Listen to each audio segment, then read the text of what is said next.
Alright, magandang morning. Pasok na naman tayo sa trabaho.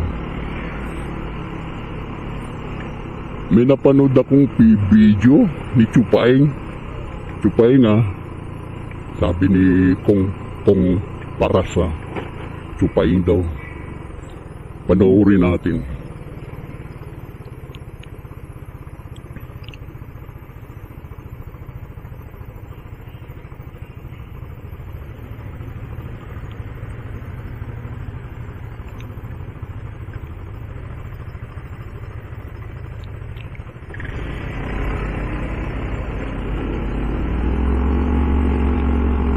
Say accept or not. If I don't accept, then I'll tell.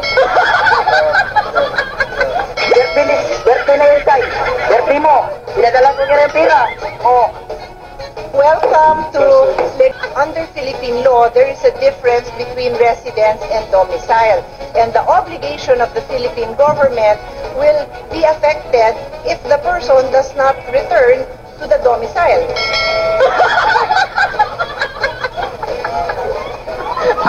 Okay. Kung saan siya babagsak at never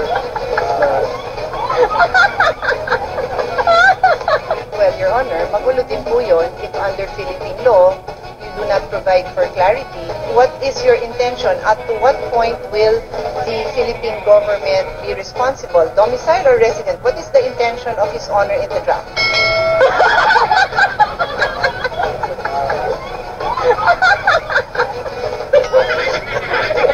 Ang honggoy, hindi na matubig. What did His Honor say? Place of residence? Place of permanent residence? What was the statement made?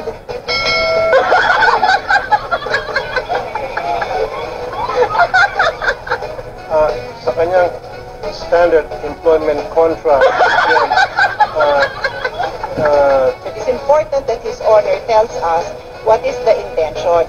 Where do you want the seafarer to be returned? Bakit natin pinag-aawayan yung domicile?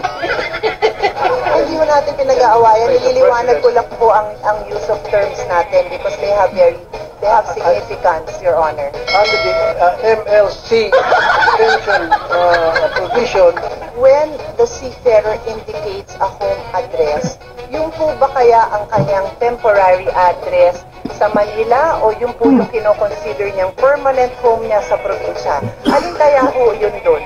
at ano po nakalagay doon? Domicile. Wala naman nakalagay doon home address. Nakalagay doon domicile. So po kayo magagalit.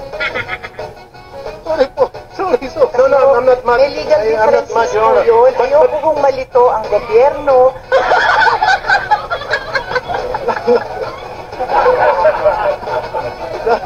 Ayoko munang magulo kasi lalong ikagaganda ng bill ng sponsor natin kung maganda yan. At ang akin hong mga comments ay hindi lang po dahil kagustuhan ko, katulad po ng sinabi ng ating sponsor. Ikagaganda ho ng bill yan. I propose amendment, Your Honor. My amendment will depend on the response to my question. The cadets and interns apprentices has been defined already. Cadets, interns, and apprentices. Anong section po? Kasi section 4B is the definition of cadets. Hindi ko po nakita yung definition ng iba.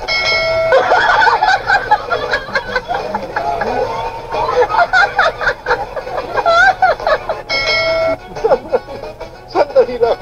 Lahat po yun, tatanggalin nyo. Yes. The students you are referring to are all cadets. They're all cadets. Di ba yung Nike? Paano ba ka ng Nike? So ano pong ibig nyo sabihin sa discrimination against medical condition? The actual phrase is health status or medical history. What's the health status, Your Honor? Yes, Your Honor, I am explaining. Sorry po. Sorry. I read the whole provision. It states DOH accredited medical facility by authorized government medical practitioners. What does that mean?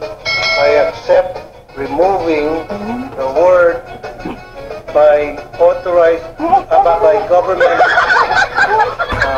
the word government. And that is the confusing part, Your Honor. I'm sorry. I have not by need an authorized medical practitioners. Your Honor. Ayaw, di ma. I can make the amendment if His Honor would like me to help. Seafarers, go ahead. Do the amendment, Your Honor.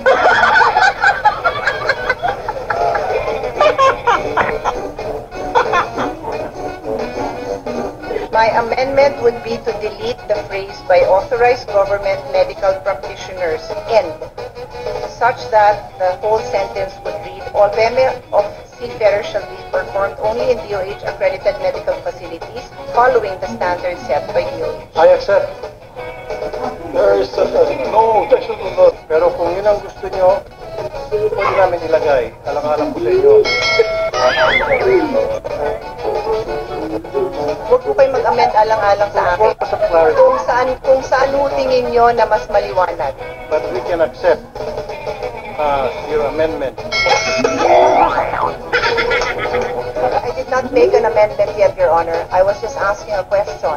I just don't want that when it leaves the halls of Congress, later on, for example, our expert in TESDA will say, hindi nga dyan pag-certify, ba't kayo nagpapacertify dyan? So that's why the intention of the legislative body should be very clear, and that must come from the sponsor. Kung gusto nyo po, maglatag na po ng balik dito.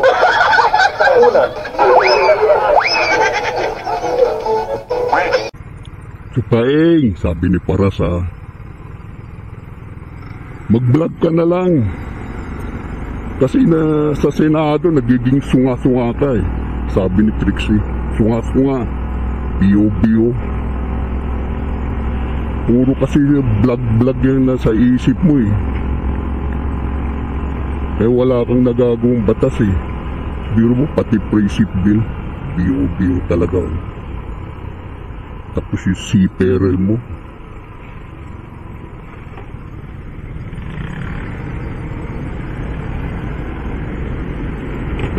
Seafarer. Kita mo, hindi ka kasi hindi mo pinag-aralan yung ano yan eh. Kaya ganyan eh. Supalpal ka kay Cayetano eh, kay Pia Cayetano eh. Puro kasi pag vlog ang ginagawa mo.